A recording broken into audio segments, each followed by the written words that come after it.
I'm going to try and do chapter 2 now. This one is called The Scar. It's Harry Potter touching the scar on his forehead. Harry lay flat on his back, breathing hard as though he had been running. He had awoken from a vivid dream with his hands pressed over his face. The old scar on his forehead, which was shaped like a bolt of lightning, was burning beneath his fingers as though someone had just pressed a white-hot wire to his skin. He sat up, one hand still on his scar and the other reaching out in the darkness for his glasses, which were on the bedside table. He put them on and his bedroom became into clear focus, lit by a faint misty orange light that was flickering through the curtains from the street lamp outside the window. Harry ran his fingers over his scar again. It was still painful. He turned on the lamp beside him, scrambled out of bed, crossed the room, opened his wardrobe and peered into the mirror on the inside of the door. A skinny boy of 14 looked back at him, his bright green eyes puzzled under his untidy black hair. He examined the lightning bolt scar of his reflection more closely. It looked normal, but it was still stinging. Harry tried to recall what he had been dreaming about before he had awoken. It had seemed so real. There had been two people. He knew, and one he didn't. He concentrated hard, frowning, trying to remember. The dim picture of the darkened room came to him. There had been a snake on a hearth rug, a small man called Peter, nicknamed Wormtail, and a cold, high voice, the voice of Lord Voldemort. Harry felt as though an ice cube had slipped down into his stomach, the very thought. He closed his eyes tightly and tried to remember what Voldemort had looked like, but it was impossible. All Harry knew was that at that moment, when Voldemort's chair had swung around and he, Harry Potter, had seen what was sitting in it, he had felt a spasm of horror which had awoken him. Or had it been the pain in his scar? And who was that old man then? For there had definitely been an old man. Harry had watched him fall to the ground. It was all becoming confused. It was all becoming confused. Harry put his face into his hands, blocking out his bedroom, trying to hold on to the picture of that dimly lit room.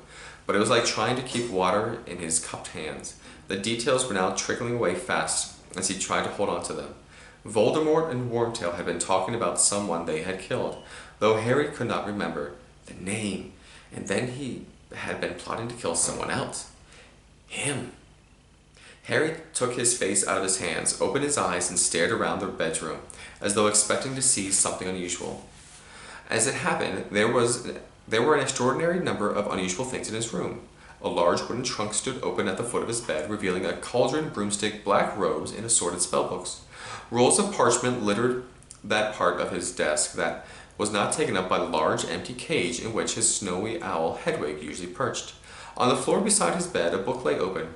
Harry had been reading it before he fell asleep last night. The pictures in his book were all moving. Men in bright orange robes were zooming in and out of sight on broomsticks, throwing a red ball to one another. Harry walked over to the book, picked it up, and watched one of the wizards score a spectacular goal by putting the ball through a 50-foot-high hoop. Then he snapped the book shut. Even Quidditch, in Harry's opinion, the best sport in the world, couldn't distract him at the moment. He placed Flying with Cannons on his bedside table, crossed to the window, and drew back the curtains to survey the street below.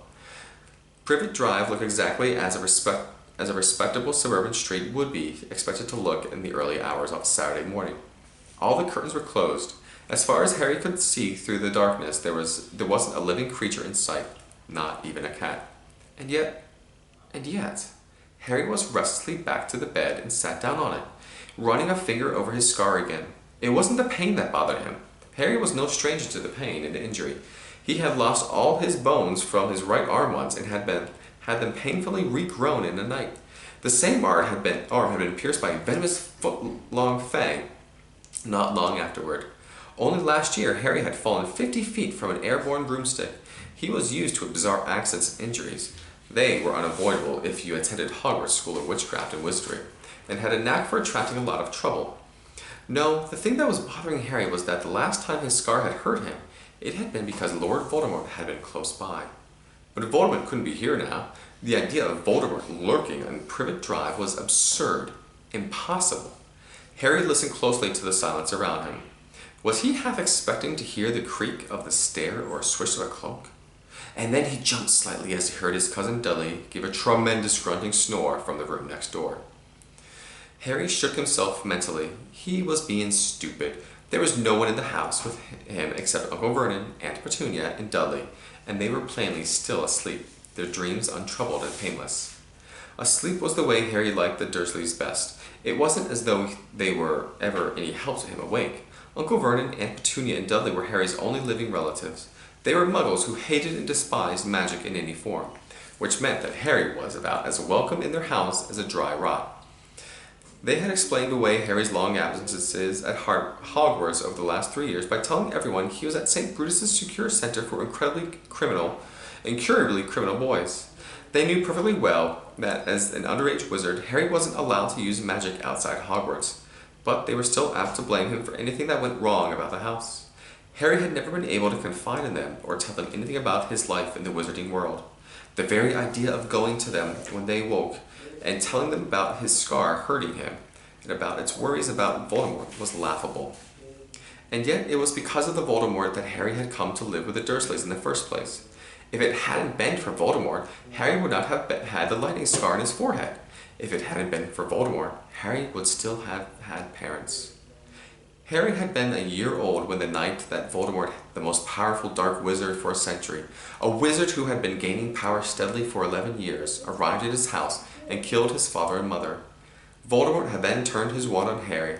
He had performed the curse that had disposed of many full-grown witches and wizards in his steady rise to power, and incredibly, it had not worked. Instead of killing the small boy, the curse had rebounded upon Voldemort.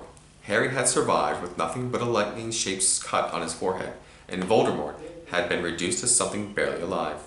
His powers gone, his life almost extinguished, Voldemort had fled. The terror in which the secret community of witches and wizards had lived for so long had lifted. Voldemort's followers had disbanded, and Harry Potter had become famous. It had been enough of a shock for Harry to discover, on his 11th birthday, that he was a wizard. It had been even more disconcerting to find out that everyone in the hidden wizarding world knew his name. Harry had arrived at Hogwarts to find that heads turned and whispers followed him wherever he went. But he was used to it now. At the end of his summer, he would be starting his 4th year at Hogwarts, and Harry was already counting the days until he would be back in the castle again. But there was still a fortnight to go before he went back to school. He looked hopelessly around his room again, and his eye paused on the birthday cards his 2 best friends had sent him at the end of July.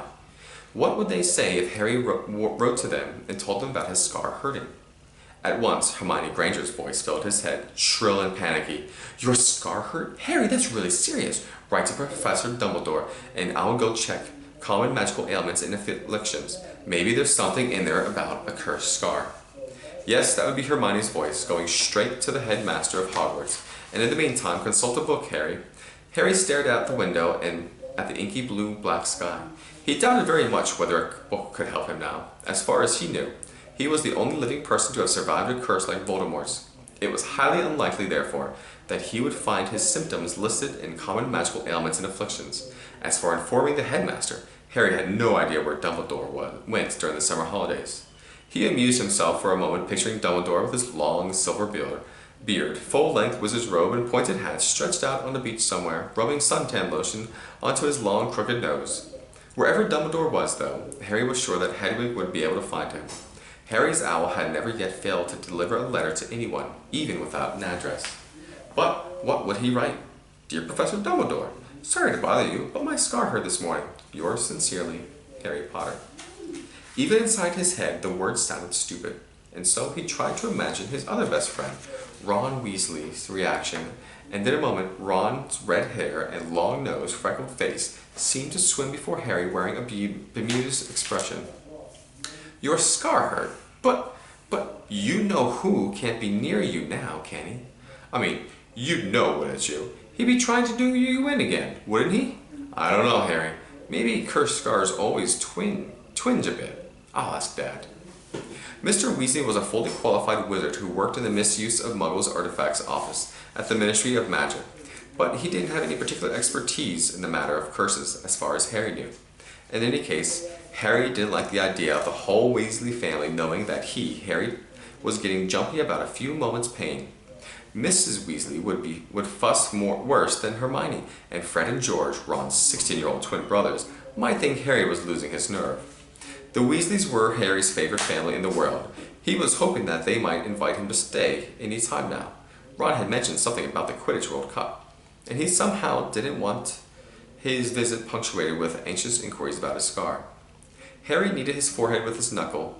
What he really wanted, and it felt almost shameful to admit it to himself, was someone like a parent, an adult wizard whose advice he could ask without feeling stupid. Someone who cared about him, who had experience with dark magic. And then the solution came to him. It was so simple and so obvious that he couldn't believe it had taken him so long. Sirius. Harry leapt up from the bed, hurried across the room, and sat down at his desk. He pulled a piece of parchment toward him, loaded his eagle feather quill with ink, wrote "Dear Sirius," and then paused, wondering how best to phrase the problem, still marveling at the fact that he hadn't thought of Sirius straight away. But then perhaps it wasn't so surprising. After all, he had only found out that Sirius was his godfather 2 months ago. There was a simple reason for Sirius's complete absence from Harry's life until then. Sirius had been in Azkaban, the terrifying wizard jail guarded by creatures called Dementors. Sightless, soul-sucking fiends who had come to search for Sirius at Hogwarts when he had escaped. Yet Sirius had been innocent. The murders for which he had been convicted had been committed by Wormtail, Voldemort's supporter, whom nearly everybody now believed dead. Harry, Ron, Hermione knew otherwise. However, they had come face to face with Wormtail only the previous year. The only Professor Dumbledore had believed this story. For one glorious hour, Harry had believed that he was leaving the Dursleys at last, because Sirius had offered him a home once his name had been cleared. But the chance had been snatched away from him. Wormtail had escaped before he could take him to the Ministry of Magic, and Sirius had had to flee for his life. Harry had helped him escape on the back of a hippogriff called Bucklebeak, and since then Sirius had been on the run. The home Harry might have had if Wormtail had not escaped had been haunting him all summer. It had been doubly hard to return to the Dursleys knowing that he had been so near escaping them forever. Nevertheless, Sirius had been some help to Harry, even if he couldn't be with him. It was due to Sirius that Harry now had all his school things in his bedroom with him. The Dursleys had never allowed this before, their general wish of keeping Harry as miserable as possible, coupled with their fear of his powers, had led them to lock his school trunk in the cupboard under the stairs every summer prior to this. But their attitude had changed as they had found out that Harry had a dangerous murderer for a godfather, for Harry had conveniently forgotten to tell them that Sirius was innocent. Harry had received 2 letters from Sirius since he had been back at Privet Drive. Both had been delivered not by owls as usual with wizards, but by large, brightly colored tropical birds. Hedwig had not approved of these flashy intruders. She had been most reluctant to allow them to drink from her water tray before flying off again. Harry, on the other hand, had liked them.